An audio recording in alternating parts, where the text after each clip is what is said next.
This channel does not promote any violent, harmful, or illegal activities. All content provided by this channel is meant for an educational purpose only. Kanchenjunga express দুর্ঘটনায় চাঞ্চল্যকর report commissioner of railway safety. কি আছে সেই রিপোর্টে? শুধু চালকের দোষে নয়, ট্রেন অপারেশন কাজের গাফিলতিতেও দুর্ঘটনা। টিভি9 বাংলার খবরে শিলমোহর দিল কমিশন অফ রেলওয়ে সেফটি। সঠিক মেমো দেওয়া হয়নি, সিগন্যালিং ব্যবস্থায় ধারাবাহিক ত্রুটি ছিল, চালক সহকারী চালকের সঠিক প্রশিক্ষণ না থাকায় উত্তরবঙ্গে এত বড় ট্রেন দুর্ঘটনা।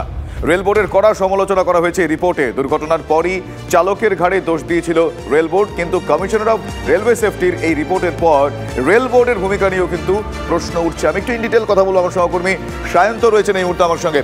সায়ন্ত, প্রথমে আমরা দেখেছিলাম যে রেলের তরফ থেকে চালকের ঘাড়ে দোষ চাপিয়ে দেওয়া হয়েছিল, কিন্তু এক্ষেত্রে তা নয়। এক্ষেত্রে এই রিপোর্টে কিন্তু বেশ কয়েকটা বিষয় এবং ধারাবাহিকভাবে ত্রুটির কথা জানতে পারা যাচ্ছে, অব্যবস্থার কথা জানতে পারা যাচ্ছে। তাহলে এখন এই রিপোর্টের পর আমরা কি বলতে পারি, কোন বিষয়গুলো সামনে আসছে এই দুর্ঘটনার পেছনে? দেখো, এই দুর্ঘটনা যখন ঘটেছিল তখন কিন্তু আমরাই প্রথম মেমো নিয়ে প্রশ্ন তুলেছিলাম, এবং সেটাই দেখা গেল কিন্তু কমিশনার অফ রেলওয়ে সেফটির অভ্যন্তরীণ রিপোর্টে, যে রিপোর্ট তিনি রেলমন্ত্রীর কাছে পেশ করেছেন, তাতে কিন্তু পরতে দেখা গিয়েছে যে রেল অপারেশন অর্থাৎ রেল পরিচালন পদ্ধতি, যে স্টেশনে ট্রেনটি দাঁড়ান করানো হয়েছিল অর্থাৎ রাঙাপানি, তারপর থেকে ট্রেনটি যখনই এগিয়েছে যাবতীয় পরিচালন পদ্ধতিতে কিন্তু ছত্রে ত্রুটি ছিল। এমনকি সিগন্যালিং ব্যবস্থাও সেখানেও ত্রুটি ছিল, যে ত্রুটির কারণে ট্রেনটি কিন্তু এত বড় বিপর্যয়ের মুখে পড়ে।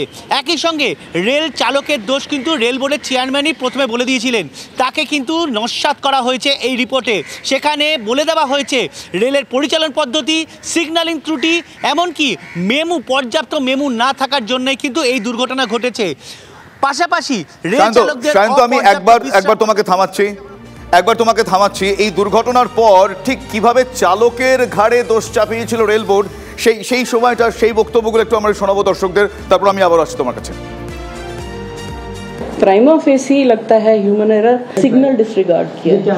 मतलब इसका ये है कि उनको गाड़ी रोकनी चाहिए थी, उनको आगे गाड़ी बिना रोके नहीं चलानी चाहिए थी, पर ऐसा लगता है कि गाड़ी उन्होंने नहीं रोकी और वो सिग्नल के बावजूद, सिग्नल था रुकने के लिए, उसके बावजूद गाड़ी आगे चली।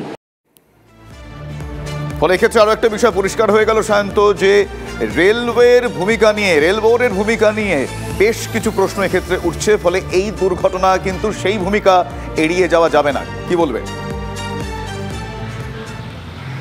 একদমই দেখো, যে রিপোর্টে পড়তে কিন্তু একটা বিষয় উল্লেখ করে দেওয়া হচ্ছে, রেল বোর্ডের সমালোচনার বিষয়টি। রেল বোর্ডেরকেও কিন্তু সমালোচনা করতে ছাড়িনি এই অভ্যন্তরীণ তদন্ত রিপোর্ট, যেখানে বলা হয়েছে যে ধরনের প্রশিক্ষণ দরকার চালক এবং সহকারী চালকদের, সেই প্রশিক্ষণ পায় না তারা, এমনকি বিশ্রাম পায় না, যেটা সবথেকে বেশি প্রয়োজন। অর্থাৎ রেল বোর্ডের যে চালকের ওপরে দোষ দিয়ে তারা নৌকা পেরিয়ে যাওয়ার চেষ্টা করছিল, সেটা কিন্তু হলো না। রেল বোর্ডের একাধিক ত্রুটি, রেল পরিচালন পদ্ধতির ত্রুটি, বিশ্রামের অপর্যাপ্ত সহ একাধিক কারণ কিন্তু উঠে এলো অভ্যন্তরীণ তদন্তে। অর্থাৎ রেল চালক শুধুমাত্র দোষী নয়, মেমু না থাকার কারণে, মেমুর ভুল দেওয়ার কারণে যে এই দুর্ঘটনা ঘটেছে, সেটা কিন্তু কমিশনার অফ রেলওয়ে সেফটি তার তদন্তে তুলে ধরলেন। শুধু তাই নয় শুভজিৎ, এই তদন্ত রিপোর্টে কিন্তু ট্রেনটি কোথা থেকে, কিভাবে, কোন জায়গা থেকে মেমু নিয়েছিল, এখন এই প্রশ্ন উঠছে যে রেলওয়ের ভূমিকা নিয়ে এবং কিছু অব্যবস্থা সেক্ষেত্রে ছিল, কিছু ধারাবাহিক ত্রুটি ছিল, যে কারণে এই ঘটনা এড়ানো যায়নি। আপাতত তোমায় ধন্যবাদ জানাই সায়ন্ত। ভোট মিটতেই নিজেদের মধ্যে এক প্রকার বাদানুবাদে সংঘর্ষে জড়িয়ে পড়ল তৃণমূল কংগ্রেসের নেতাকর্মীরা। আপনাদের দেখাবো সেই ছবি, এবং কোন বিষয়ে এই ঘটনা ঘটছে আপনাদের বলবো। শাসক দলের কোন দলের জেরে উত্তপ্ত হয়ে উঠেছে রানাঘাট দক্ষিণ বিধানসভা। গুরুতর জখম হয়েছেন 3 জন তৃণমূল কংগ্রেস কর্মী, যারা এই মুহূর্তে হাসপাতালে ভর্তি। অভিযোগের ভিত্তিতে তদন্ত নেবে 2 জনকে ইতিমধ্যেই পুলিশ গ্রেফতার করেছে। একটি আগ্নেয়াস্ত্র উদ্ধার করেছে রানাঘাট থানার পুলিশ। আমাদেরকে একটা ছেলে টিঙ্কুর গাড়ি চালায়, সেই ড্রাইভার আমাদেরকে পথ আটকে মেশিন বার করে মানে গুলি করে দেবে মনে হয়, এরকম ভাব করে আমাদের বুথ সভাপতিকে নামিয়ে দিয়ে তারপরে আমাদেরকেও বলে যে তোদের কাছে কি আছে দেখা, নালে পারে মেরে দেবো।